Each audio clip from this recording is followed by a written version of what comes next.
슬라이드, 슬라이드 일단 올려놓고 제 이야기 시작을 하도록 하겠습니다.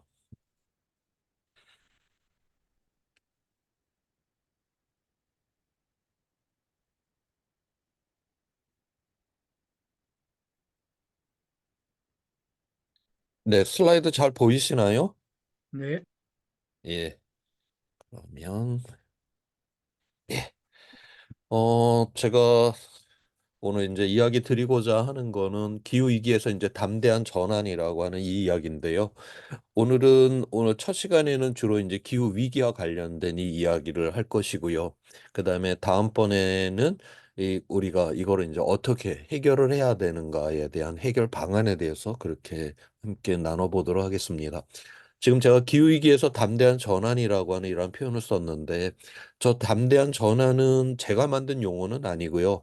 우리가 이제 유엔에서 이 기후 위기, 지구의 환경 위기를 이제 그 대응을 하게 될때 그레이트 트랜스포메이션이라고 하는 이거를 제가 담대한 전환이라고 이렇게 지금 번역을 해서 사용을 합니다.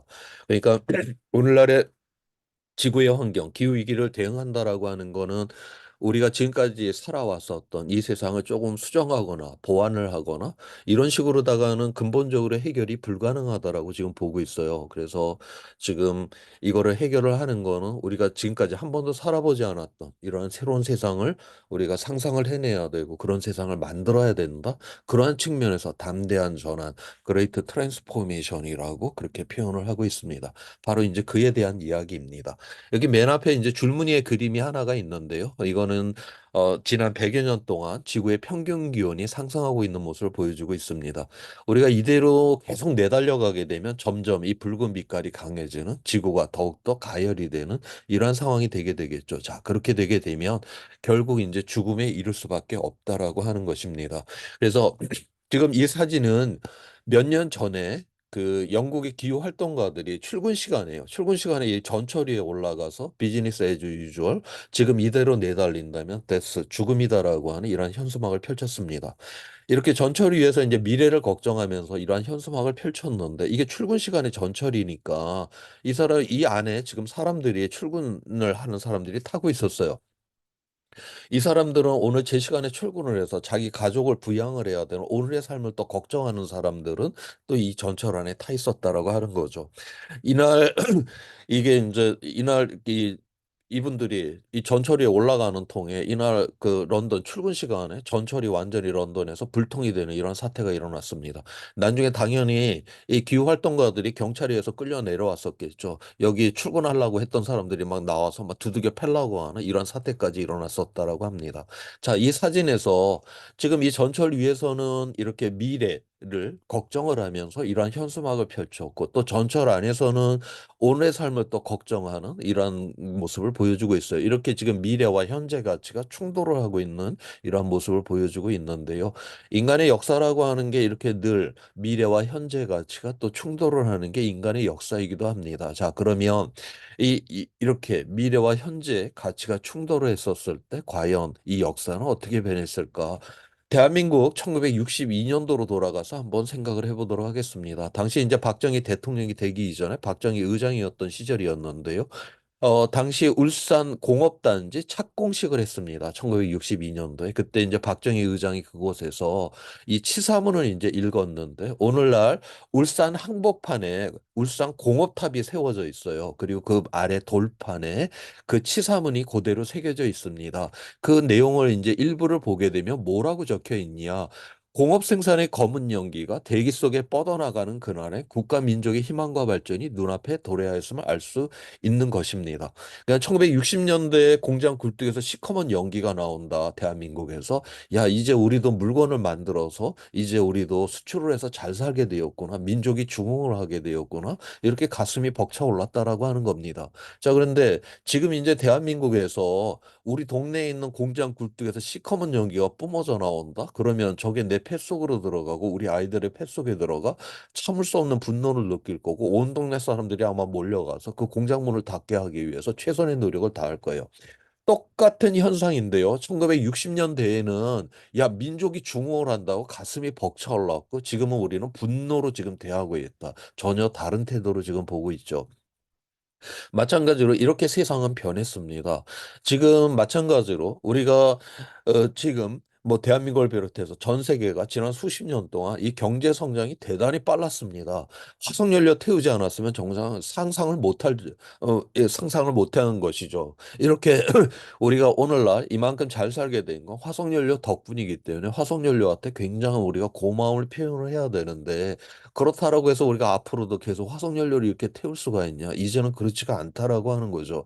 이게 화석연료 태운다라는 것이 대단히 비도덕적이고 비윤리적인 이러한 새로운 세상으로 이제 전환이 일어나기 시작을 했다라고 하는 것이고 그것이 바로 오늘날 이 화석연료를 태우게 되면 이제 기후 변화를 일으키기 때문이라고 그러는데 그러면 이 기후라고 하는 것이 무엇인지에 대해서 한번 살펴보도록 하겠습니다.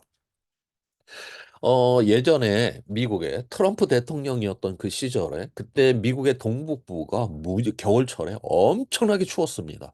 그러니까 이 트럼프 대통령이 이 트럼프에 이분이 이제 기후 변화를 부정을 하시는 분이니까 이 트위터에다가 한 말씀을 남겼어요. 야, 이렇게 추운데 이게 무슨 놈의 이제 지구 온난화 약간 이제 비아냥거리는 이 문장을 이제 하나 그렇게 남겼는데 그 다음 날 미국의 이제 주요 언론들이 이제 거기에 대한 비난 이제 기사가 나왔습니다. 그 중에서 비난 기사의 내용이 그 제목이 뭐냐면 야 대통령이 날씨하고 기후를 구별도 못한다라고 하는 이러한 거를 갖고 이제 비아냥을 했습니다. 우리가 날씨하고 이 기후라고 하는 게 이제 좀 다른데 날씨라고 하는 거는 그날 우리가 뭐 바깥에서 순간순간 경험하는 뭐 맑고 흐리고 뭐 비가 내리고 뭐 눈 내리고 뭐 이런 것들 이 순간순간을 우리가 날씨라고 하고요. 기후라고 하면 우리가 가장 간단하게 이제 설명을 하게 될 때 기후학 책에서 30년 동안 이 날씨가 평균이 된 상태다라고 그렇게 표현을 합니다. 여기서 이제 30년을 사용을 하는 이유는 뭐냐면 사람이 태어나서 자기가 다시 아이를 낳는 그 기간을 그 일생 그걸 우리가 30년이라고 보거든요. 그래서 요 30년의 그 평균 상태로 이제 기후라고 그렇게 표현을 하고 있어요. 자, 그런데 이거를 이제 좀 더 우리가 이해하기 쉽게 이제 표현을 하면 날씨는 기본이다라고 하고 기후는 성품이다라고 그렇게 표현을 합니다. 기분이라고 하는 건 그때그때 계속 변화가 일어나잖아요. 슬플 때 슬퍼야 되고 기쁠 때 기뻐야 되고 뭐 이런데 이게 기분에 전혀 변화가 없다. 이거 좀 이상한 사람이죠. 마찬가지로 날씨도 마찬가지입니다. 계속 변화가 일어나야지 정상이에요. 그러니까 여름철에 구름이 한 점 없는 날이다. 그럼 뭐 첫날 뭐 기분 좋다 하지만 뭐 대한민국에서 그런 날 여름철에 뭐 일주일 땡볕이 일주일 계속됐다. 그게 바로 폭염이 되는 거고 한 달 두 달 계속 그렇게 구름 한 점 없는 날이 계속됐다. 그러면 가뭄이 일어나는 거고 그런 날씨가 뭐 1, 2년 계속됐다. 거기 그냥 사막 돼버리는 겁니다. 반대로다가 첫날 비가 내렸다. 단비 내렸다. 우리 좋아라 하지만 그 비가 한 일주일 내내 내려버렸다. 그렇게 되게 되면 결국 거기 이제 장마 들고 홍수 나고 그래서 안 좋죠. 그래서 날씨가 똑같으면 그런 곳에서 사람이 살 수가 없어요. 그래서 바로 날씨라고 하는 거는 이러한 변화가 일어나야지 정상이다라고 보고 있고요. 기후는 성품이라고 하는 거는 이건 사람마다 고유하죠. 활달하신 분이 있고 차분하신 분이 있고 근데 이 성품의 변화가 일어났다. 활달하신 분이 그러니까 어느 날부터 말이 없어졌다라든가 차분하셨던 분이 어느 날부터 너무나도 말이 많아졌다라든가 자 이렇게 사람이 이제 획딱 변하면 우리 우리나라에서는 이제 사람이 갑자기 변하면 이제 죽을 때가 가까이 왔다라고 하는 그런 표현을 쓰지 않습니까? 그래서 이게 성품이라고 하는 건 이제 지속을 해야 되는데 이 지속을 해야 되는 게 변화가 일어난 건 대단히 위험하다고 그렇게 보고 있죠. 자연에서는 날씨처럼 변화가 일어나야지 정상인 것이 있고 기후처럼 지속을 해야지 정상인 것이 있는데 오늘날의 이 지속을 해야 되는 기후는 변화가 지금 일어나고 있고 그다음에 변화가 일어나야 되는 날씨는 지금 지속을 하고 있기 때문에 이제 이러한 위기들이 일어나고 있다라고 하는 것입니다. 자, 여기에서 기후에 대해서 또 하나 이제 이야기를 해보도록 할게요. 지금 요 사진 이쪽은 우리 한강을 나타내고 있고요. 그 옆은 프랑스 파리의 지금 세느강을 보여주고 있어요. 공간의 모습이 많이 다르죠. 지금 파리 같은 경우는 강 옆에 건물이 딱 붙어갖고 이렇게 올라갑니다. 자, 그런데 우리는 보니까 휑하니 여유지를 좀 두고 고수부지라고 하는 여유지를 두고 저 뒤에다가 건물을 짓잖아요. 대한민국이 프랑스보다 토목공학 능력이 시원찮아서 강 옆에 건물을 짓지 못하는 나라는 아닐 거예요. 우리는 왜 강 옆에다가 하천 옆에다가 건물을 짓지 않나? 바로 기후 때문에 그렇습니다. 프랑스 파리의 강수량을 보니까 1월부터 12월까지 봄, 여름, 가을, 겨울 상관이 없이 비가 부슬부슬 일정하게 내려. 그렇기 때문에 강옆에 이렇게 건물을 붙일 수가 있는 거죠. 자, 그런데 우리나라 여름철에 대부분의 비가 다 내려버리잖아요. 이렇게 되니까 우리는 홍수 수위를 제일 먼저 고려를 해야 되겠죠. 홍수 수위를 이제 막으려니까 우리가 뚝을 갖다 높이 쌓아야 되는 것이고, 이게 그 강력에 건물을 짓겠다라고 뚝을 이제 다 쌓아놨는데, 이게 어디라도 금이라도 가고 어디 구멍이라도 하나 뚫리게 되면 뚝은 하나가 무너지면 다 무너지게 되잖아요. 수십 년에 한 번이라도 여기 건물을 빽빽하게 이제 다 져놨는데 이 뚝이 한번 무너졌다. 수십 년에 한 번이라도 무너지면 이 피해액은 계산조차를 할 수가 없는 그런 피해가 납니다. 그렇기 때문에 우리는 여기를 비워두고 저 뒤에다가 건물을 지을 수밖에 없다라고 하는 것입니다. 그다음에 이 프랑스 파리의 이 강수량, 프랑스 파리 이거는 유럽은 다 저런 식으로 부슬부슬 비가 1년 내내 일정하게 내리잖아요. 그래서 그래서 프랑스 아니야 유럽에 그 어떤 도시를 가든지 하천이나 도심부에서 하천이나 강 옆에 바로 건물이 붙어서 이제 올라가 있는 모습을 볼 수 있는 이유가 바로 이것 때문에 그렇고요. 그다음에 유럽에서는 이 부슬부슬 내리는 이 비를 갖고 이제 밀농사를 짓죠. 이 밀농사라고 하는 거는 혼자 나가서 씨를 뿌리고 혼자 나가서 추수를 해도 돼요. 그래서 이 서양에서는 개인주의가 발달할 수 있는 이러한 토대가 되었다라고 그렇게 보고 있습니다. 자, 그런데 이 서울의 강수량, 아시아는 다 이렇게 여름 우기 때 한꺼번에 비가 다 쏟아져 내리죠. 그래서 이 아시아에서는 저 비를 가둬서 이제 쌀농사를 짓습니다. 쌀농사가 이 밀농사에 비해서 노동의 강도는 좀 센 편이기는 해도 이 생산의 양이라든가 영양가가 밀에 비해서 월등히 우수합니다. 그렇기 때문에 이 아시아에 엄청나게 인구 밀도가 높음에도 불구하고 이 사람들을 다 먹여 살릴 수 있는 이유가 쌀농사를 짓고 있기 때문에 그래요. 자, 그런데 이 쌀농사라고 하는 거는 혼자 지을 수 있는 농사가 아니죠. 저 멀리 하천으로부터 내 논에 물을 대겠다고 혼자 그 물길을 낸다. 이렇게 무식하게 지을 수 있는 농사가 아닙니다. 이거는 온 마을 사람들이 함께 나가서 저 멀리 하천으로부터 우리 동네까지 물길을 함께 내고 그 물길을 함께 관리를 하고 윗놈부터 아랫놈까지 물을 골고루 분배를 하면서 이런 식으로 농사를 져야 되잖아요. 그래서 이 아시아에서는 공동체의 문화가 발달할 수 있는 이러한 토대가 되었다라고 보고 있어요. 비가 유럽처럼 이렇게 1년 내내 부슬부슬 내리느냐, 아시아처럼 이렇게 여름에 한 방에 팍 쏟아지느냐에 따라서 우리의 삶의 공간의 모습, 그다음에 우리의 먹거리, 심지어는 우리의 인간의 관계까지도 이렇게 달라질 수 있다라고 하는 것입니다.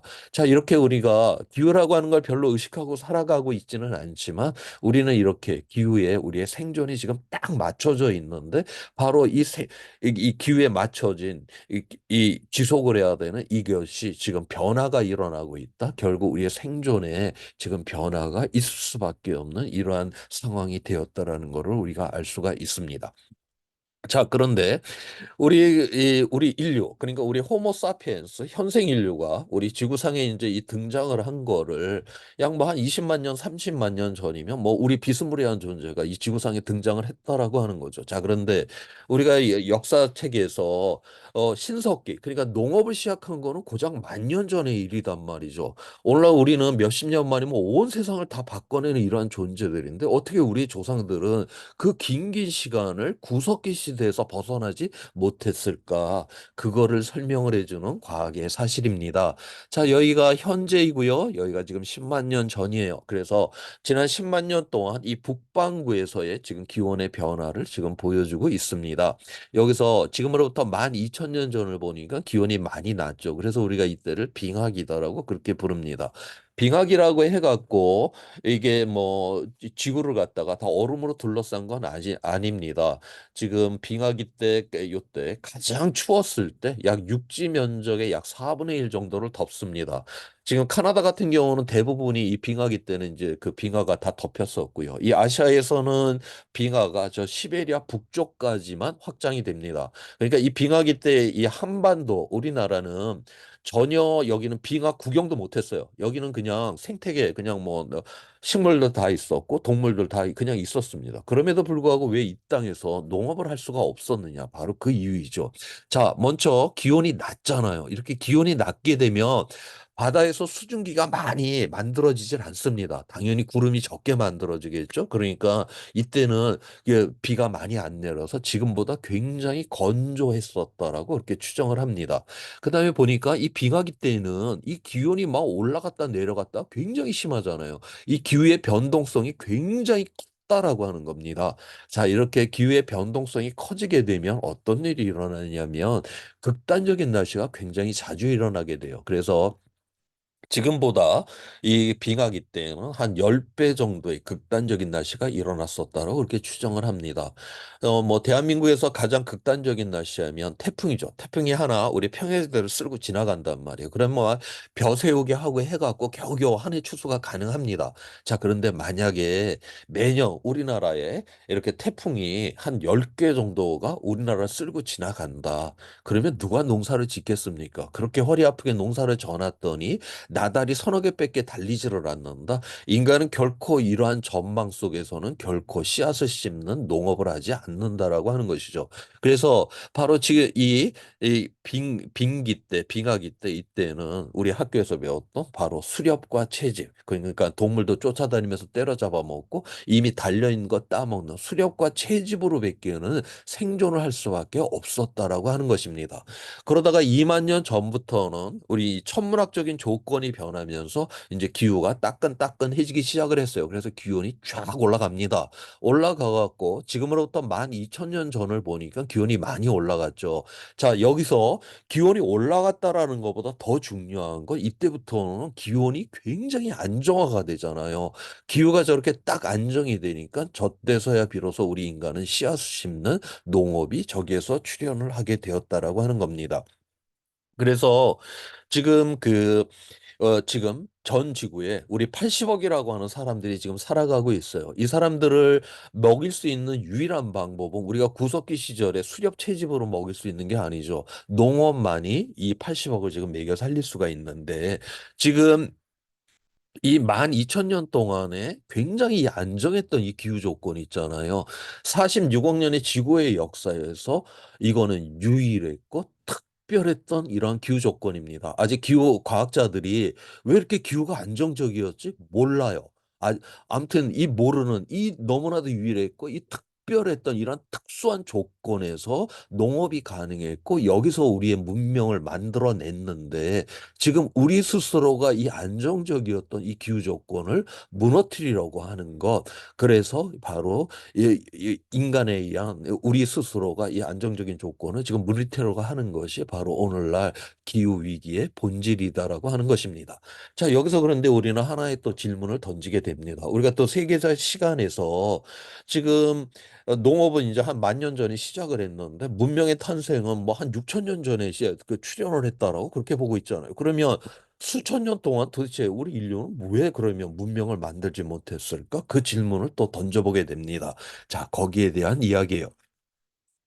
이 그림은 그 해수면의 지금 높이를 나타내고 있는데 지금으로부터 이제 여기 2만 년 전에 빙하기 때에는 이제 바닷물이 얼어갖고 빙하가 있으니까 해수면이 쭉 아래로 내려갔습니다. 그래서 지금보다 지금 한 2만 년 전에는 120m 이제 해수면이 쭉 아래로 내려가 있었죠. 자, 그래서 이때는 우리나라 서해 남해는 지금처럼 바다가 아니라 육지였었습니다.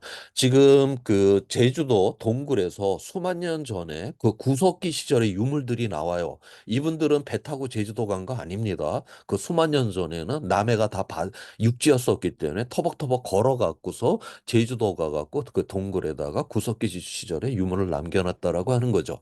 자, 아까 앞에 그림에서 보면은 이제 2만 년 전부터는 기온이 이제 쫙 올라가잖아요. 그러니까 이제 빙하가 녹기 시작을 하면서 해수면이 쫙 올라갑니다. 올라갔는데 앞에 그림에서는 보면 12,000년 전부터는 기후가 이제 안정이 되잖아요. 더 이상 기온이 안 올라가는 안정화가 되는데 이 해수면은 계속 올라가요. 다시 말해서 빙하가 계속 녹기 시작을 계속 녹았다라고 하는 거죠. 이건 왜 그러냐? 이 얼음이 이 기온에 대한 반응성이 굉장히 느리기 때문에 그렇습니다. 우리가 한여름에 막 땡볕에 30도가 넘는데 커다란 얼음 덩어리를 그 땡볕에 내놨다라고 해서 순간적으로 확 녹지가 않잖아요. 굉장히 오랜 시간 동안 그 얼음 덩어리가 자기의 모습을 유지를 합니다. 이 빙하라고 하는 거는 이 높이 자체가 수 킬로미터고요. 그다음에 이제 길이 자체가 수천 킬로짜리 그런 거대한 얼음 덩어리. 그래서 기온이 올라갔다라고 해갖고서 그게 이제 한꺼번에 녹는 게 아니라 계속 차분하게 이제 녹아갖고 이 빙하 같은 경우는 수천 년을 더 녹아요. 그 온도에 따라서. 그래서 지금으로부터 한 6천 년 전쯤이 돼서야 더 이상 이제 이 빙하가 올라오지 않는 그 해수면이 올라오지 않는 이런 이제 안정화가 됩니다. 그래서 지금 우리가 세계 지도에서 보는 이 해안선이라고 하는 거는 한 6천 년 전에 이제 안정화가 되었다라고 하는 것이죠. 그 전에 이제 그 강하구에는 강상류로부터 이제 퇴적층이 내려오고 강하구에는 물도 많고 하니까 당연히 강하구에는 농업 생산량이 굉장히 많을 거고 당연히 먹을 게 많으니까 그곳에 많은 사람들이 몰릴 거고 또 많은 사람들이 있다 보니까 거기에 뭔가를 이제 사람들이 하나 이제 좀 만들어 놨는데 그래도 해수면이 계속 올라오니까 계속 그 이 뭘 하나 만들어 놔도 이게 이제 후퇴후퇴를 할 수밖에 없다라고 하는 거죠. 문명이라고 하는 건 뭔가 만들어 놓은 거 위에 뭔가 축적이 되고 축적이 되고 이렇게 해야지 이제 문명이 탄생을 할 수가 있는데 해수면이 안정이 안 되는 상황이 되다 보니까 이게 문명의 축적이 일어나질 못해 갖고 이때는 문명 탄생까지 가기가 어려웠었다라고 보고 있어요. 근데 이제 6천 년 전에 더 이상 이제 해수면이 올라오지 않게 되는 이 상황이 되니까 뭘 하나 만들어 놔도 그 자리에 있을 수가 있고 차곡차곡 거기에 쌓아서 결국 문명의 탄생까지 갈 수가 있었다라고 그렇게 보고 있습니다. 자, 그래서 오늘날에 우리가 80억이 살아가는 이 문명은 바로 농업을 해서 이 사람들을 먹일 수 있는 바로 이런 안정적인 기후 조건이 있어야 된다라고 하는 거. 그다음에 오늘날 우리의 문명의 대부분이 다 해안선에 다 지금 구축이 돼 있잖아요. 여기가 이게 계속 바닷물이 올라오는 상황이 돼 버린다. 이렇게 되면 이 문명이 견뎌내지 못하게 되겠죠. 그래서 해수면이 올라오지 않고 농업이 가능한 이 조건만이 바로 오늘날 이 문명을 유지할 수 있는 조건이다라고 하는 것을 여기서 알 수가 있습니다. 자, 그런데 여기서 또 우리는 또 하나의 또 질문을 한번 던져봐야 돼요. 우리가 소위 말해서 이제 그 4대 문명이 출현을 했다라고 하는데 지금 그런데 대한민국에도 강이 엄청나게 많고 전 세계적으로다가 그렇게 많은 강들이 있는데 하필은 곧 4개의 강에서만 문명이 출현했을 수밖에 왜 4개 강에서만 출현을 했는가? 이 질문을 던질 수밖에 없습니다.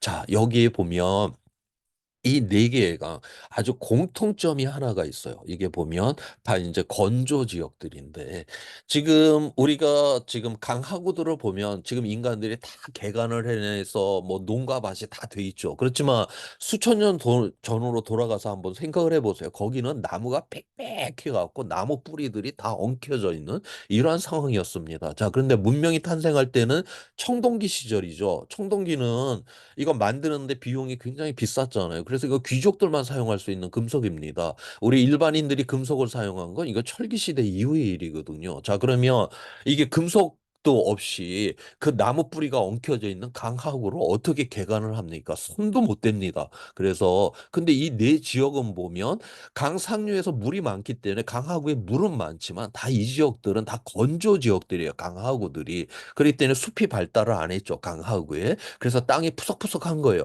문명이라고 하는 건 관계 시설을 뚫어서 물기를 내야 되는데 여기는 쉽게 이 관계 시설을 뚫을 수 있는 이러한 토양의 조건이었기 때문에 이 네 지역에서 바로 문명이 탄생할 수 있었다고 그렇게 보고 있습니다. 그래서 오늘날에 바로 이 문명이라고 하는 게 바로 이렇게 기후 조건에 굉장히 의존적이었다라고 하는 것을 여기서 이야기를 해주고 있습니다. 자, 이렇게 이제 이 기후 조건에 의존을 해서 우리는 이 문명을 만들어냈는데 오늘날 이거를 변화를 이제 우리가 시키고 있다. 이거를 바로 표현을 하는 그 용어가 거대한 가속이라고 그렇게 표현을 합니다. 자, 그에 관련된 이야기인데요. 자, 여기서 생물의 총량이라고 하는 건 지구상에서 살아있는 그 모든 것들, 뭐 식물, 동물한 그 총량의 무게를 지금 의미를 하고요. 지금 1900년 이후 이제 최근까지 해서 총량의 무게가 지금 유지가 되고 있습니다. 그다음에 인간이 만든 물질이라고 하는 거, 콘크리트, 자갈골재, 벽돌, 아스팔트, 금속, 뭐 플라스틱 이런 것들이죠. 사람이 지구상에 없었으면 생겨나지 않았을 물질인데 우리 사람들 때문에 생겨난 물질들이에요. 1900년도를 보니까 인간이 만든 이 물질의 양이 생물 총량 크기의 약 3% 정도를 차지를 했었습니다. 그러던 게 2000년도가 되니까 인간이 만든 이 물질의 양이 생물 총량 크기의 한 절반을 차지를 했고 2000년 이후에 중국처럼 이제 인구가 많은 이런 나라의 경제 성장이 굉장히 빨랐죠. 단 20년 만에 인간이 만든 물질의 양이 지금 두 배가 돼서 생물의 총량을 넘어서려고 하는 이러한 상황까지 지금 되었다라고 하는 겁니다. 생물 실험실 간에 이 배양 접시라고 하는 곳에다가 영양분을 쫙 깔아놓고 거기 미생물 한 마리를 집어넣고 키웁니다. 좀 있다 보면 얘가 이제 두 마리가 되죠. 그 다음에 좀 있다 보면 네 마리가 되고 여덟 마리, 16마리, 32마리, 64마리 이런 식으로 증식하는 걸 우리가 기하급수적으로 증식한다라고 하는 건데 오늘날 인간이 만든 이 물질이 지금 증식하고 있는 게 바로 기하급수적으로 지금 증식하고 있다라고 하는 거죠. 배양 접시의 미생물이 절반을 채울 때까지는 시간이 제법 오래 걸립니다. 그런데 일단 한번 절반을 딱 채우고 나면 한 번만 더 증식을 하고 나면 배양 접시에 미생물이 꽉 차게 되고 거기 있는 영양분을 쭉 빨아먹고 멸절을 하게 되는데 바로 지금 인류가 지금 그러한 상황까지 지금 도달을 했다라고 그렇게 보고 있어요. 지금 현재 우리 인류가 생산하고 소비하고 폐기를 하기 위해서 필요한 이 지구가 이제 이 하나 갖고 안 된다라고 봅니다. 지금 약 1.8개의 지구가 있어야지만이 지금 인간이 생산, 소비, 폐기를 이제 견뎌낼 수 있다라고 그렇게 보고 있어요. 이건 어떤 의미냐면 우리가 투자가라고 하면 투자를 해갖고 이윤을 갖고 먹고 살아야 되는데 우리 인류는 지금 이윤을 갖고 먹고 살는 게 아니라요. 원금을 지금 까기 시작을 했다라고 하는 거예요. 원금을 까기 시작했다. 그대로 계속 가게 되면 결국 파산이 기다리고 있다. 그래서 지금처럼 인류가 생산하고 소비하고 폐기를 한다라고 하면 결국 이 인류의 이 문명의 붕괴로 갈 수밖에 없다라는 이유가 나오는 이유들이 바로 여기에 있습니다. 자, 그런데 이 그림에서 또 하나의 그 질문을 우리가 또 던져봐야 되겠죠. 뭐냐면 지금 무슨 뭐 멸종이 일어난다고 난리들인데 이 생물의 총량이 줄지를 않고 그대로 지금 이렇게 유지를 하고 있습니다. 도대체 이게 뭔 이야기일까? 그 이야기입니다. 지금 만 년 전에 에, 이 지구상에서 포유동물 그러니까 젖을 먹이는 이 동물 중에서 인간이 차지하는 비중은 1% 정도였었고요. 나머지는 다 야생 동물이었어요. 자, 이 비율을 우리 인간들이 어떻게 바꿔놨나 한번 보도록 하겠습니다. 지금 포유동물 중에서 지금 인간이 80억이 살아가고 있으니까 인간이 차지하는 비중이 36%까지 됐습니다.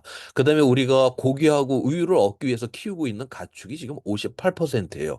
지금 야생 동물은 지금 6%밖에 남아 있지 않습니다. 그러니까 우리가 지금 돌아다니는 동물 포유 동물 중에서 90 지금 4%가 오직 인간만을 위해서 지금 존재한다라고 하는 것이죠.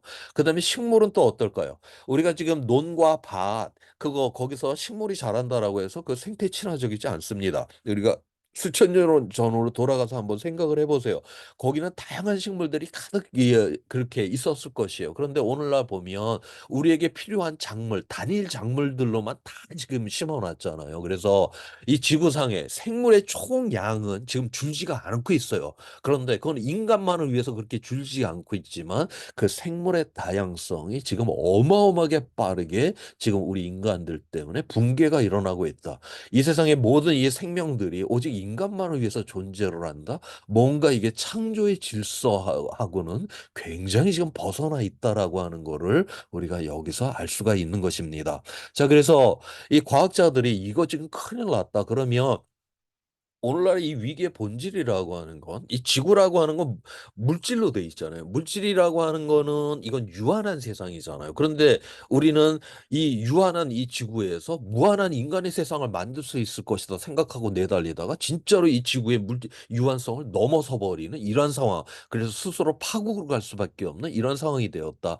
여기에 대해서 이제 과학자들이 그러면 이 문제를 좀 해결을 해보자. 그러면 지구의 이 물질적 유한성에 대한 거를 정확히 정확하게 우리가 파악을 하게 되면 '사람들이 이걸 넘지 않지 않게 될까?' 이런 생각을 하면서 인제 찾아낸 게 바로 지구 위험 경계 플래네터리 바운다리스라고 하는 겁니다. 그래서 크게 인제 이 9 가지의 요인을 넘어서는 뭐 안 된다라고 그렇게 인제 정했고요. 여기 녹색의 범위가 바로 인제 탄력성 우리가 회복력의 범위라고 하는데 우리 사람도 어떤 체온이라든가 혈당이라든가 혈압이라든가 이게 어떤 값을 딱 넘어서면 약을 먹어 갖고 그 안쪽으로 내려오도록 하잖아요. 그래서 바로 고 안쪽으로 내려와야지만이 우리가 회복력 탄력성이 있다라고 하는 거죠. 다시 말해서 우리가 이 스프링을 쪼금 당겼다 놓으면 제자리로 돌아오면 되는 거예요. 우리가 뭐 달리기 시합을 해서 체온이 훅 올라갔다 해도 좀 쉬면은 다시 정상의 체온이 된다라든가 우리가 뭐 화가 나 갖고 혈압 화를 내는 통에 혈압이 한번 팍 올랐다가도 그래도 마음을 가라앉히면 이게 혈압이 다시 내려오면 되죠.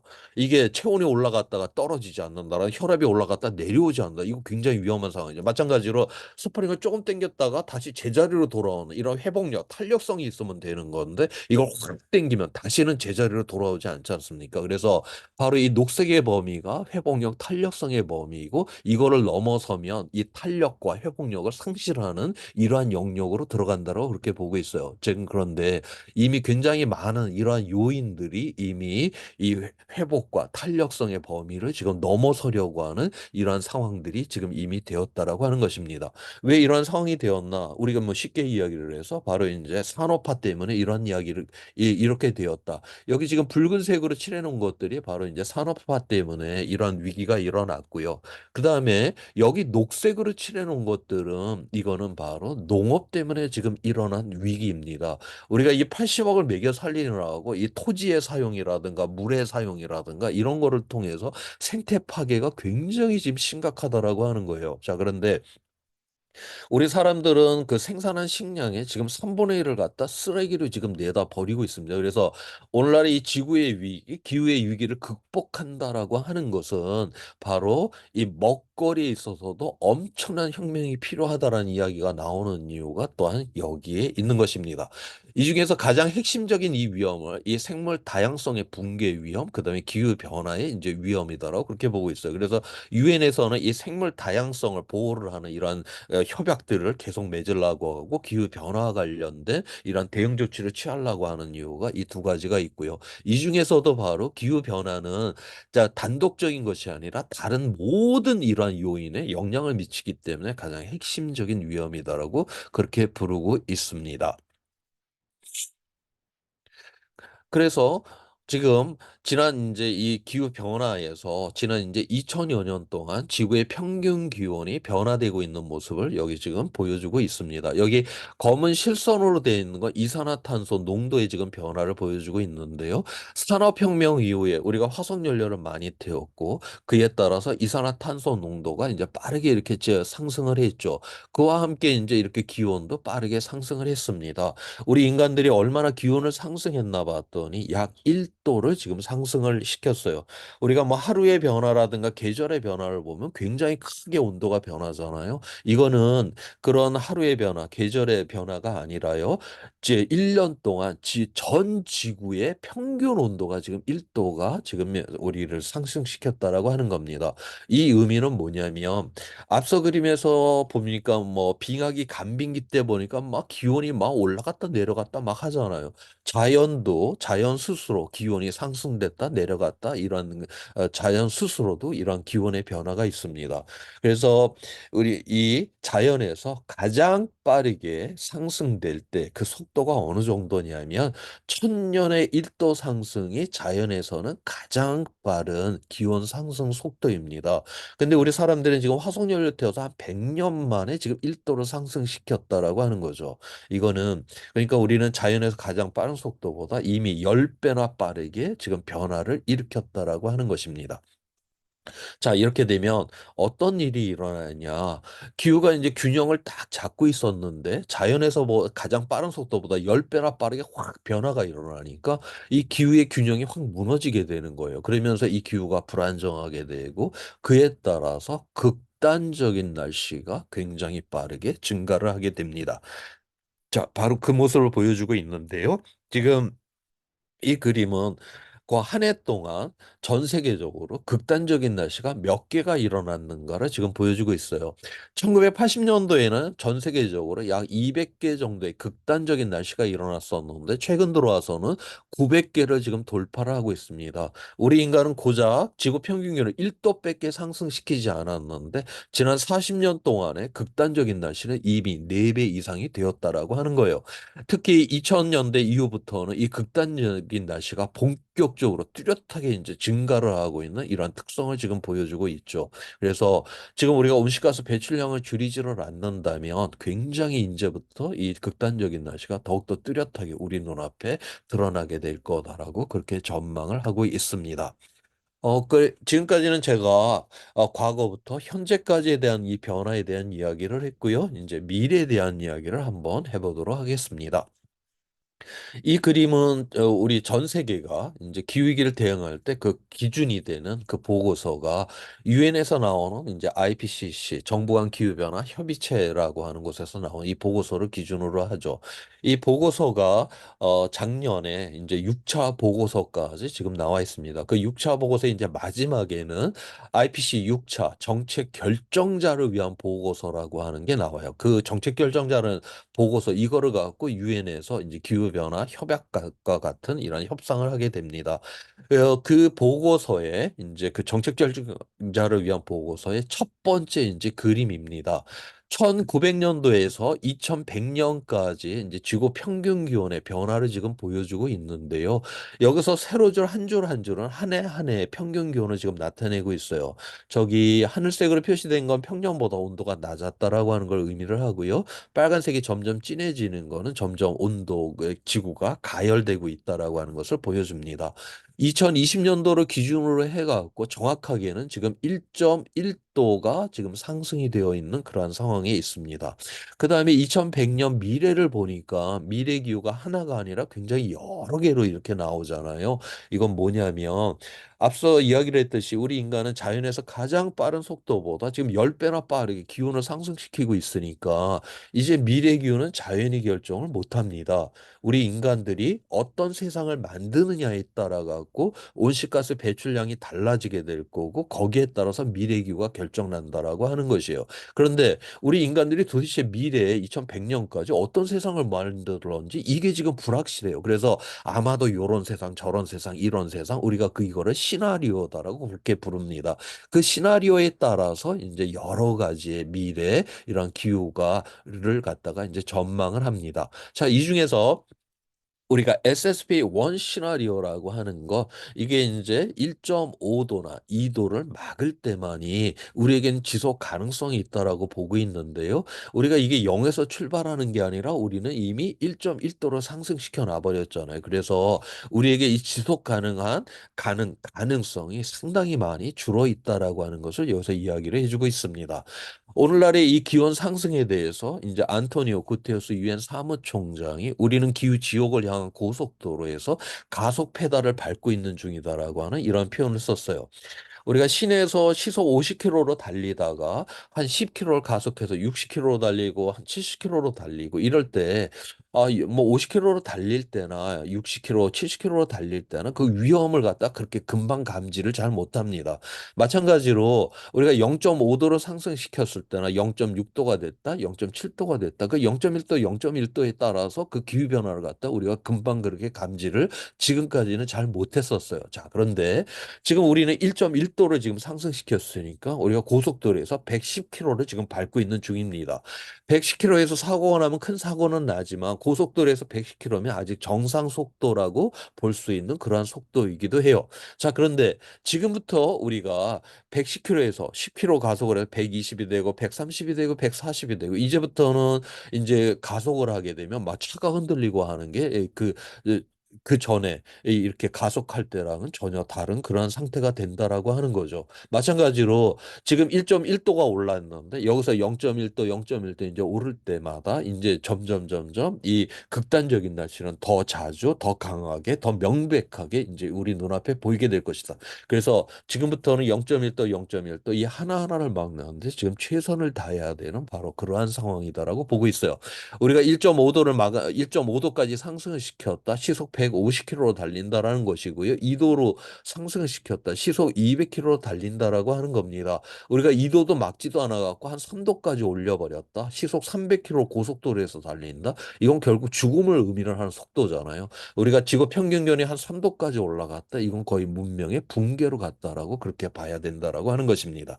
자, 그다음에 이 그림에서 또 하나를 이야기를 해주고 있는 건 뭐냐면 여기 1950년도에 태어난 사람은 10년마다 0.12도의 기온 상승을 경험했어요. 그 다음에 1980년에 태어난 사람은 10년마다 0.19도의 기온 상승을 경험했습니다.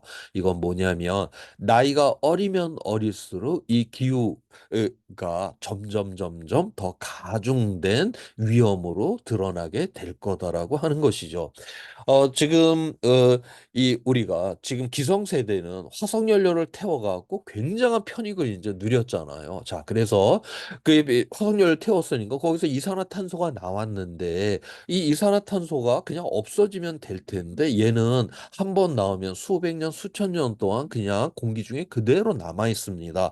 차곡차곡 쌓이게 된다라고 하는 것이죠. 자, 그러면 우리의 미래 세대는 오늘 우리 세대가 태워갖고 우리 세대는 편익을 누렸는데 우리의 미래 세대는 아무런 편익이 없이 우리 세대가 그 배출한 이 이산화탄소로 인한 그 위험을 갖다 고스란히 끌어안고 살아야 된다. 그래서 바로 이번에 IPCC 6차 정책 결정자는 이 보고서에서 첫 번째로 이 세대 간의 이 기후 위기는 이 세대 간의 정의롭지 않음의 문제가 있다라고 하는 거를 여기서 지적을 하고 있는 것입니다. 자, 그래서 지금 이 그런데 인간의 이제 이 역사를 이제 보게 되면요. 인간의 역사를 보게 되면 항상 이 위험 속에 있었던 게 또한 인간의 역사예요. 뭐 온갖 자연재해나 온갖 감염병, 뭐 그다음에 뭐 전쟁, 그다음에 뭐 최근 들어와서 금융 위기까지 거기서 이런 피해를 당했던 사람은 대단한 비극이긴 하지만 인류 전체 차원에서는 그런 위험들을 하나하나 극복을 했고 또 극복하는 과정에서 더 나은 세상까지도 만들어냈습니다. 그래서 지금까지 인류가 경험했던 그 모든 위험들은 그것이 아무리 크다 해도 그거는 다 회복이 인류 전체 차원에서 회복 가능한 위험이었다라고 하는 것이죠. 자, 그런데 이 기후위기는 지금까지 인류가 경험했던 위험과 전혀 질적으로 다른 것이 하나가 있습니다. 그게 바로 회복 불가능성이다라고 하는 것입니다. 그래서 이거는 지금까지는 우리가 온실가스를 증가시킴에 따라서 이제 기후 변화가 조금씩 그렇게 이제 계속 누적이 되기 시작을 했는데 어떤 임계점을 갖다 크리티컬 포인트를 딱 넘어서게 되면 이제부터는 이게 급변적으로 되돌릴 수 없는 상태로다가 기후 위기가 빠지게 된다. 그렇게 되게 되면 결국 우리는 회복 불가능성으로 가게 된다라고 하는 거죠. 바로 이 이제 그 시점 우리가 급변적으로 되돌릴 수 없는 그 시점을 바로 티핑 포인트라고 그렇게 이야기를 합니다. 자, 이 티핑 포인트가 지금 기후과학자들이 지금 지구상에 한 20여 가지가 있다라고 그렇게 지금 찾아놨고요. 그중에서 지금 몇 가지는 이미 이제 신호를 갖다가 티핑 포인트의 신호들이 보이기 시작을 했다라고 하는 것입니다. 먼저 이제 이 빙하가 녹는 것인데요. 여기 북극의 해빙, 저기 북쪽에 가면 거기는 북극해 바다로 돼 있잖아요. 그거 추우니까 그 위에 이제 빙하가 올려져 있어서 해빙이라고 하는데 햇빛이 이제 들어왔다. 빙하에 반사가 돼서 햇빛이 우주로 되돌아갑니다. 근데 이제 지구가 가열이 일어나니까 이 해빙이 녹겠죠. 그럼 시커먼 바다가 드러나니까 햇빛이 들어왔다. 반사되는 게 아니라 그 태양 에너지가 지구에 흡수가 될 것이니까 기온을 높일 거, 기온이 높아졌으니까 해빙을 더욱더 많이 녹이고 그럼 더욱더 커다란 그 시커먼 바다가 드러나니까 더욱더 많은 햇빛을 받고 이거는 사람이 배출하는 온실가스랑 상관없이 지구 스스로 이제 기온을 올리게 되는 이러한 상황이 되죠. 그다음에 그린란드, 그다음에 남극의 빙하들은 이건 육지 위에 있는 빙하들입니다. 그린란드에 있는 빙하가 싹 다 녹게 되면 물이 7m 정도가 상승을 하게 됩니다. 남극 빙하가 싹 쏟다 놓게 되면 물이 60m까지 상승을 할 수가 있어요. 자, 그런데 지금 우리가 IPCC 보고서에서 우리 인류가 가장 이제 극단적으로 온실가스를 배출하는 경우 금세기 말에 물이 한 1m 정도까지 상승할 수 있다라고 그렇게 이제 전망을 하고 있습니다. 자, 이거는 어떻게 전망을 한 거냐면 이제 기온이 올라서 빙하 표면부터 해갖고 차분히 녹는 경우에 이거는 과학자들이 정확하게 계산이 가능합니다. 자, 그런데 빙하가 이런 식으로만 녹지는 않아요. 우리가 사탕을 입안에 넣고 깨뜨리지 않고 가만히 있으면 오랫동안 우리 입안에서 남아있죠. 그런 식으로 녹는 거는 과학자들이 정확하게 계산이 가능한데요. 우리가 사탕을 그런 식으로만 녹여 먹지는 않죠. 어금니로 팍 하고 깨뜨려 버립니다. 그러면 표면적이 늘어나면서 순식간에 녹아버리잖아요. 지금 위성으로다가 이 그린란드의 빙하와 남극 빙하를 갖다 계속 지금 모니터링을 하고 있습니다. 이 빙하에 여기저기 지금 금들이 쩍쩍 가고 있다라고 하는 것이요. 그래서 근데 우리가 이게 빙하가 이 금이 가갖고 깨져갖고 되는 거는 아직 과학에서는 이건 계산에 정확하게 계산 영역이 아닙니다. 이 급변론 같은 경우는 굉장히 불확실성이 크기 때문에 이 IPCC 보고서에서 그 미래 모델링을 하게 될 때 이런 급변적인 요인들은 다 지금 빼고 계산을 하고 있거든요. 그런데 이미 이게 금들이 가고 있어서 깨질 그런 상황이 있다라고 하는 것이고 그래서 우리가 일부라도 깨지게 되면 몇 메타씩 물이 올라오는 건 순식간이다라고 그렇게 지금 보고 있는 상황입니다. 그다음에 생태적인 지금 문제를 지금 일으키고 있는데요. 우리가 이 산호초가 우리가 인류가 경험을 하게 될 만약 첫 번째 티핑 포인트가 되면 산호초가 될 것이다라고 그렇게 보고 있어요. 1.5도가 상승을 하게 되면 산호초의 약 70%가 멸종하게 될 거다라고 보고 있고요. 2도까지 상승을 하게 되면 99%의 산호초가 멸종하게 될 거다라고 보고 있습니다. 자, 이건 어떤 의미를 갖느냐? 지금 그 전 세계 어류 중에 어, 그 어류 중에 약 4분의 1이 어린 시절을 저 산호초에서 지금 보낸다라고 하는 거죠. 우리가 산호초를 싹 다 잃게 되면 그만큼 우리가 바다로부터의 식량이 줄어든다는 걸 의미를 하고요. 그다음에 여기 동토지대라고 하는 거, 이거 뭐 카나다나 저기 시베리아 이제 북쪽으로 가면 이제 동토지대가 있습니다. 이건 식물이 수만 년 동안 지금 꽝꽝 얼어 있는 그러한 상태죠. 식물은 탄소로 구성이 돼 있는데 지금 이 지역들이 이제 기온이 올라가게 되니까 이 지역이 녹게 되면 이산화탄소보다 30배나 강력한 온실가스인 이제 메탄이 나오게 되고 메탄이 나왔으니까 기온을 높일 거고 기온이 높아졌으니까 동토지대를 녹일 거고 녹였으니까 또 메탄이 나오고 기온이 상승되고 이것도 사람이 배출하는 온실가스랑 상관없이 지구 스스로 이제 기온을 상승시킬 수가 있다라고 하는 것이고요. 그다음에 아한대숲, 이 카나다 저기 뭐 그다음에 시베리아 그 자작나무 같은 이런 아한대 숲들이 이제 쫙 이렇게 펼쳐져 있는데 여기 요즘 산불 한 번 붙으면 잘 꺼지지 않죠. 이건 왜 그러냐? 기온이 올라가게 되면 이 이제 그 토양 그다음에 이 낙엽들에서 그 수분이 쫙 빠져나가잖아요. 그래서 굉장히 이제 여기가 바싹 말라 있는 이런 상태가 되죠. 그래서 산불이 한 번 붙으면 꺼지지 않는 이런 상황. 그래서 이 아한대 숲의 이런 붕괴도 굉장히 지금 위험한 상황이다라고 보고 있고요. 그다음에 아마존의 우림, 이 아마존 우림 이 자체는 거대한 가습기입니다. 이 숲 자체에서 엄청나게 수증기가 숲에서 이제 올라가서 그게 구름이 만들어지고 거기서 비가 내리고 다시 또 숲에서 수증기가 만들어져서 또 뭐 구름 만들고 비를 내리고 이러한 구조 아마존 숲은 그러한 구조를 갖고 있어. 그런데 우리가 이제 농지를 넓히기 위해서 거기 산불을 내면서 농토를 만들어 버리잖아요. 농토를 만들면 농토는 굉장히 건조한 땅이 돼 버리지 않습니까? 그렇게 되면 그 지역에 이제 비를 이제 훨씬 더 덜 내리게 만들고 지금 이게 어떤 임계치를 넘게 되면 이제 이 아마존의 우림이 스스로 이 건조화가 돼 버리는 이러한 상황으로 지금 갈 수 있다고 그렇게 보고 있어요. 자, 그러니까 여기에서 이 생태적 붕괴와 함께 이 토양, 이 시베리아, 카나다나 시베리아 그 안데 숲의 그 토양이 갖고 있는 그 탄소의 양, 그다음에 저기 아마존 우림이 갖고 있는 이러한 탄소의 양, 토양이 갖고 있는 탄소의 양이 굉장히 많습니다. 바로 이게 이 숲들이 다 무너지게 되면 토양에서 이제 탄소가 나오게 되는 이러한 상황이 벌어진다. 이거 역시도 사람이 배출하는 온실가스랑 상관없이 지구 스스로 이제 기온을 갖다 높이게 된다라고 하는 것이죠. 그다음에 또 하나가 이 대서양의 순환입니다. 이 멕시코만에 있는 멕시코만 굉장히 여기가 뜨겁고 곳이라서 따뜻한 물이죠. 우리가 걸프 스트림이라고 해갖고 이 걸프 스트림 이 멕시코 만류가 유럽을 향해서 지금 흐르지 않습니까? 그래서 런던의 위도가 51도고 서울의 위도가 38도인데 런던이 겨울철에 훨씬 따뜻한 이유가 바로 이 걸프 스트림이 유럽을 향해서 흐르기 때문에 그렇거든요. 자, 그런데 지금 이 그린란드 빙하, 북극의 해빙, 이 빙하 얼음 덩어리는 이건 민물이거든요. 그러니까 이 민물이 막 쏟아져 갖고 지금 대서양에 막 들어오고 있다라고 하는 거예요. 그러면 이게 이 염분의 농도가 이제 바뀌게 되면서 해양의 순환에 이제 변화가 일어나게 됩니다. 그래서 지금 뭐 유럽에 뭐 홍수 났다, 뭐 가뭄 들었다, 산불 났다 하는 이유들이 이 대서양의 순환의 지금 변화 때문에 그렇고 이 해양은 다 전 세계가 다 연결이 돼 있잖아요. 그래서 이로 인해서 전 세계적으로 영향을 미칠 수가 있다고 그렇게 보고 있습니다. 자, 그런데 이번에 IPCC 6차 보고서에는 그럼 이 티핑 포인트에 대해서 어떻게 이야기를 하고 있냐?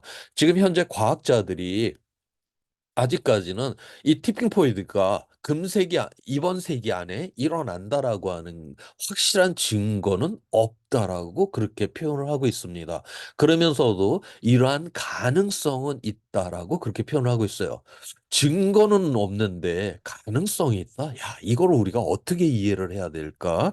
거기에 대해서 한번 네이처 논문을 갖고 한번 살펴보도록 하겠습니다. 이거는 지구 평균 기온이 이제 상승함에 따라서 티핑 포인트가 일어날 수 있는 수준을 지금 나타내고 있어요. 노란색으로 표현된 거는 뭐 그 티핑 포인트를 그런 어떤 가능성이다라고 보고요. 빨간색이면 좀 그 가능성이 높아졌고 굉장히 진한 빨간색은 매우 높아졌다라고 하는 걸 의미를 합니다.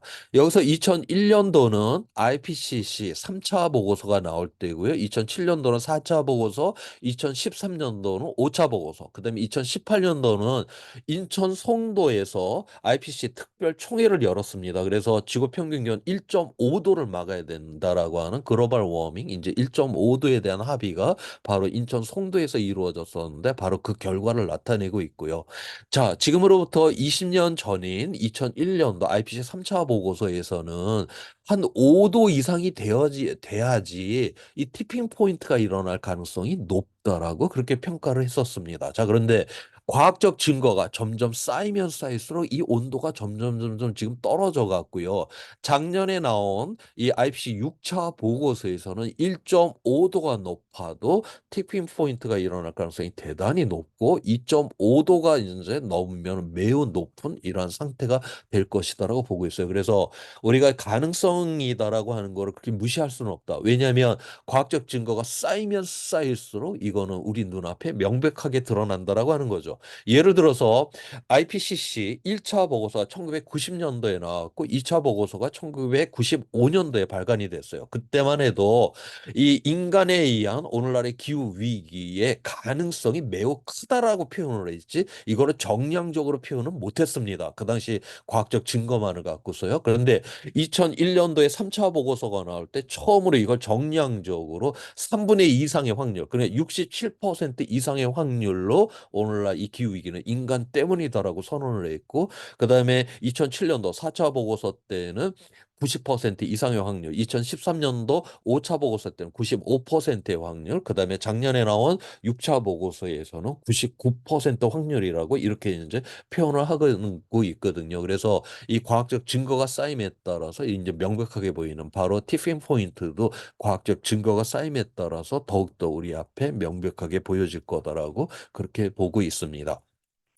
자, 그런데 이 티핑 포인트라고 하는 이 자체는 이건 그 자연 환경에만 일어나는 게 아니라 결국 우리의 삶에 이러한 식량의 문제, 물 문제, 이러한 생태적인 이러한 극단적인 날씨를 통해서 궁극적으로 우리 사회 경제에 영향을 미치게 되고 이것이 정치 사회적인 이러한 불안정성으로 가게 되는 것이죠. 그래서 우리가 궁극적으로 티핑 포인트가 일어나는 이런 세상을 막지를 않게 되면 우리는 우리 스스로 위기 속에 들어갈 수밖에 없다라고 하는 것입니다. 그래서 우리가 이제 이 티핑 포인트라고 하는 거는 우리가 스스로 일으켜서 자연에서 일어나는 이런 티핑 포인트인데 이제 우리가 만드는 세상에서 일어났기 때문에 우리가 만들어 온 이 세상 자체를 갖다가 사회적 티핑 포인트를 갖다 일으켜 갖고 갖고 막아야 된다라는 이러한 이야기가 나오고 있어요. 우리가 온실가스를 갖다가 오늘날 우리의 문명의 기반은 화석연료를 기반했기 때문에 문명을 키운다라고 하는 건 그만큼 화석연료를 많이 태워서 온실가스를 많이 배출했고 그만큼 티핑 포인트가 일어날 위험성을 우리 스스로가 높였고 그 역량이 우리가 힘들게 만들어 이 문명을 지금 무너뜨리게 됐으면 다시 우리는 이 사회 자체에 티핑 포인트를 일으켜 갖고 온실가스, 화석연료 쓰지 않는 이러한 사회를 만들어야 된다라고 하는 것입니다. 그래서 이러한 이제 여러 가지 티핑 포인트를 해야만 하는 이러한 것들을 이제 찾아내기 시작을 했고요. 그중에서 이제 이 우리가 이 거주지 탄소를 갖다가 중립 그래서 뭐 빌딩이라든가 자동차 같은 경우도 대중교통을 많이 사용하고 또 수용차를 사용을 해도 뭐 전기차로 사용을 해야 되고 그다음에 이 에너지 자체를 갖다 화석연료에서 빼야 되니까 재생에너지로 다 전환을 해야 되고 에너지 효율을 높여야 되고 그다음에 궁극적으로 오늘날의 위기다라고 하는 거죠. 앞서 이야기를 했듯이 지구는 물질적으로 유한한데 우리의 머릿속은 무한한 세상을 만들 수 있을 것이다. 바로 그러한 어떤 가치관 자체를 갖다가 우리가 바꿔서 우리는 항상 지구의 물질적 이 유한성 안에서만이 우리 인류는 존재할 수 있다라고 하는 거. 지금까지는 우리가 무슨 뭐 자유냐, 평등이냐, 그다음에 뭐 성장이냐, 분배냐 이런 걸 갖고 이런 정치 세력들이 경쟁을 해왔잖아요. 이제 여기에 하나를 더 더해야 되는 거는 바로 지구의 물질적 유한성 넘지 말아야 되는 이런 선들 하나 생태적 선언, 그다음에 이 기후변화 1.5도, 2도를 넘지 말아야 되고 물 사용이라든가 토지 사용이라든가 이 모든 것들의 어떤 제한성 안에서만이 우리가 지속할 수 있는 이런 가치관에 이런 것들을 봐야 된다. 이 지구의 이 물질적 유한성 이거는 자연의 한계를 의미를 하죠. 자연의 한계라고 하는 건 우리가 뛰어넘을 수 있는 게 아니죠. 우리가 10m 꼭대기에서 떨어지는데 야 내가 10m에서 떨어지니까 크게 다칠 것 같아. 그래서 중력 가속도를 뭐 절반으로 우리 하자. 이런 거는 이 자연과는 그런 합의를 할 수 있는 게 아닙니다. 자연은 그냥 지켜야 하는 것이지. 바로 그래서 자연의 한계는 항상 곧 지킨다라고 하는 이런 새로운 가치관과 규범을 만들어내야 되고, 그다음에 기후 위기라고 하는 게 당장 눈앞에 어떤 뭐 지금 당장 뭐 어떤 뭐 먹을 게 없다라든가 지금 뭐 태풍이 막 내 창문을 지금 때리고 있는 것들이 아니잖아요. 그래서 그다음에 이 기후위기라고 하는 건 다른 위험과는 다르게 이거는 과학자들이 밝혀내고 그다음에 언론이라든가 교육을 통해서 학습을 통해서 이 인식을 하는 이러한 위험성을 의미를 하거든요. 그렇기 때문에 이건 교육이 굉장히 중요합니다.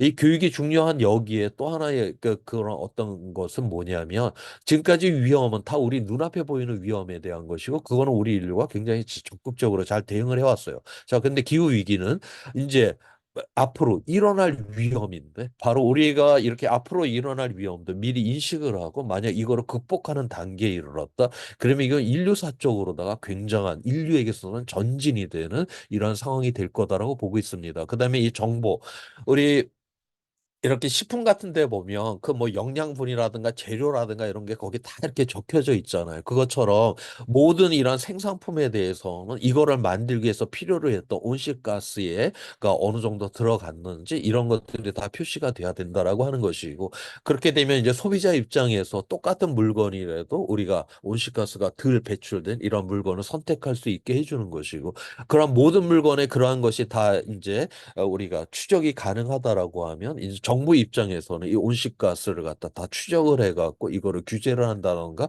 관리를 하는데 대단히 도움이 될 거다라고 보고 있고요. 그다음에 여기서 보면 위쪽으로 가서 이제 시간이 오래 걸리는 것이고 아래쪽으로 가서 시간이 짧게 걸리는 건데 여기 금융의 시장 그러니까 금융에서 이 투자를 갖다가 바로 기후위기 대응을 하도록 화석연료 산업에 대한 투자를 중단을 하고 기후위기를 대응할 수 있는 뭐 재생에너지라든가 에너지 효율을 높인다라든가 그다음에 먹거리에 있어서 좀 더 채식을 할 수 있는 이러한 것들을 한다라든가 이런 것들은 1년 이내에 효과가 그렇게 빠르게 나타날 수 있다라고 그렇게 보고 있습니다. 그래서 우리가 이러한 부분들 하나하나의 그런 티핑 포인트, 사회적 티핑 포인트를 통해서 온실가스 배출량을 줄여갖고 우리가 지속 가능한 그런 사회를 만들게 된다라고 그렇게 보고 있습니다. 그래서 오늘 이야기 이제 마지막인데요. 제가 IPCC 이제 보고서를 계속 이야기를 했는데, 이 IPCC 이번에 작년에 나온 IPCC 6차 정책 결정자를 위한 보고서의 그 표지를 지금 보여드리고 있습니다.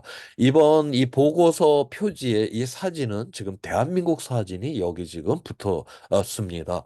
이게 이 사진은 어디서 찍은 거냐면 전라남도 구례 쪽에서 지금 찍은 사진이라고 해요.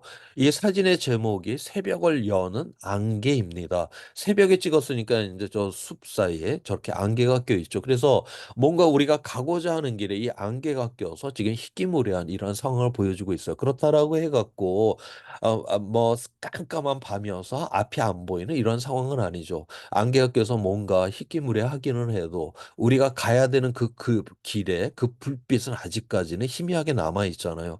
오늘날 우리 인류의 그 미래가 이 기후이기 때문에 뭔가 희귀무례하기는 하지만 그래도 우리가 가야 되는 저 길에 그 저 불빛은 아직 살아남아 있다. 우리에게는 아직 가능성이 있다라고 하는 희망의 메시지가 있었기 때문에 이번에 IPC 6차 정책 결정자를 위한 이 보고서의 바로 표지의 사진이 바로 대한민국의 사진이 이렇게 올라갈 수 있었다라고 합니다. 오늘은 굉장히 이제 위험에 대한 이러한 이야기를 했는데 다음번에 우리 이야기를 할 때에는 이거를 극복을 하면서 우리가 어떻게 희망의 이러한 세상을 더 나은 세상을 만들 수 있을까? 거기에 대해서 고민을 한번 해보도록 하겠습니다. 예, 고맙습니다. 예, 긴 시간